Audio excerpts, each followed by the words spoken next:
안녕하세요. 나비효가TV입니다. 이전 영상 일본 아베의 건강 이상설이 그냥 쇼하고 라는 영상에서 미국의 동북아 전략을 설명드렸고 그로 인해 일본이 아닌 한국이 군사 강국이 될 거라고 예측해드렸습니다. 이번 영상에서는 군사력 증강의 의미가 무엇인지 그리고 그것이 대한민국의 미래에 어떤 영향을 미칠지를 분석해드리겠습니다. 국방부가 최근 내놓은 2021에서 2025년 국방 중기 계획을 통해 경항공모함을 도입하겠다고 밝혔습니다. 드디어 우리나라도 항공모함을 가지게 되는 건데요. 전 세계적으로 항공모함을 보유한 국가 수는 10여 개 정도입니다. 거의 미국, 프랑스, 독일, 중국, 일본 등 G7으로 분류된 국가들입니다. 물론 브라질, 태국도 보유하고는 있지만 퇴역 예정이거나 실질적으로 군사적 운용은 하고 있지 않는 실정이죠. 결국 강대국으로 분류된 국가들만 항공모함을 보유하고 있는 건데요. 이유는 항공모함 자체가 매우 비싸기 때문입니다. 미국의 니미츠급 대형 항공모함은 7조 원이나 하니까요. 물론 우리나라가 도입하려는 경항모는 3분의 1 정도인 2조 원 정도로 예상되고 있지만 그럼에도 매우 비싼 건 사실입니다. 운용비만 한 해 2천억입니다. 더군다나 항모를 운영하기 위해서는 함재기라고 지칭되는 항공모함 전용 전투기가 준비되어 있어야 합니다. 그게 없다면 항공모함이란 게 정말 아무짝에도 쓸모없는 게 되어버리는 거죠. 근데 경항모라는 게 활주로가 짧다 보니 일반적인 함재기는 이착륙이 불가능합니다. 그러다 보니 수직이 착륙이 가능한 F-35 시리즈를 미국으로부터 100여 대 구입하기로 결정이 난 상태이고요. F-35한 기당 1,000억 원 정도 하는 걸 감안하면 함재기 총 가격은 10조 원이라는 계산이 나옵니다. 더군다나 항공모함을 호위할 호위함대도 충분히 운용이 되어야 하니 전반적인 비용은 훨씬 증가할 거라 예상되네요. 여기서 끝이 아닙니다. 3,600톤급 및 4,000톤급 핵추진 잠수함을 건조하겠다고 밝힌 건데요. 이것도 대당 1조 5천억 원 정도의 비용이 발생할 거로 판단되고 있습니다. 또 아주 이례적으로 대륙간 탄도미사일의 고체 연료 개발을 미국이 용인해 주었습니다. 현재는 사정거리 800km까지 허용해 주었지만 차후 점점 더 높아질 거로 보이네요. 또 미국이 개발 중인 1600km 초장거리 장사정포도 현재 한국 배치를 논의 중인 것으로 알려졌습니다. 이제 의문이 생기실 겁니다. 군사력이 강해지는 건 환영할 만한 일이지만 저런 막대한 자금이 소모되는 계획이 과연 실효성이 있는가 하고요. 아무리 생각해도 북한을 막기에는 너무 고사양이죠.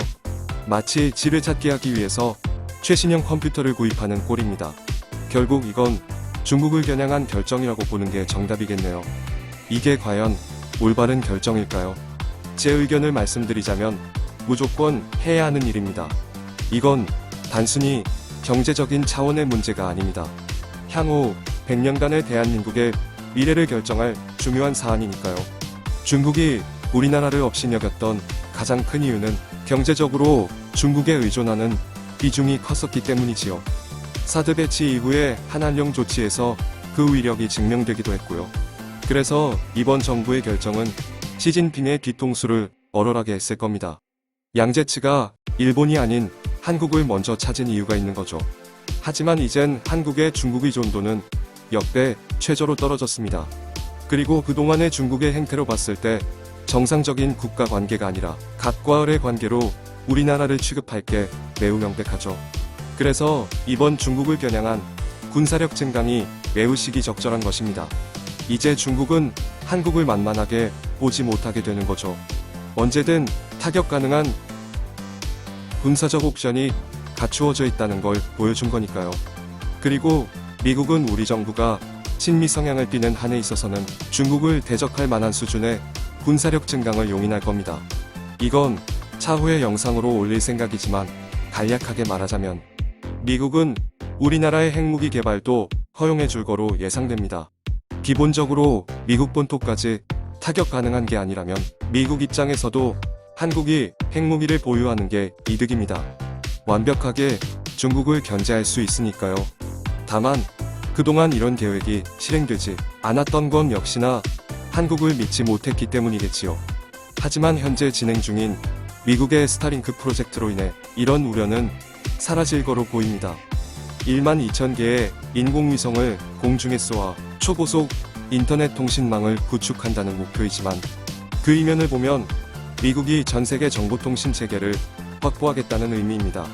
군사 정보를 포함한 모든 정보를 소나기에 넣겠다는 계획이죠. 우리나라도 스타링크의 일환으로 첫 번째 군사위성을 쏘았습니다. 하지만 스타링크 시스템 내에 속해 있기에 모든 정보는 미국과 공유됩니다. 설사 잠수함을 타고 미국에 핵공격을 하려 해도 매우 어렵게 되는 거죠. 우리나라의 군사 정보를 미국에 모두 내어주어야 우리나라가 강해지는 역설적인 상황이지만 이게 국제관계이고 이게 현실입니다. 그리고 그 속에서 실리를 취하는 게 현명한 자세라고 여기시네요. 요 몇 년간의 미중 마찰로 중국은 미국에게 상대가 되지 않는다는 게 여실히 드러났습니다. 중국에 한 방 먹인 우리 정부에 박수를 보냅니다. 이번 영상은 여기까지입니다. 영상이 마음에 드셨다면 구독과 좋아요 부탁드리겠습니다. 감사합니다.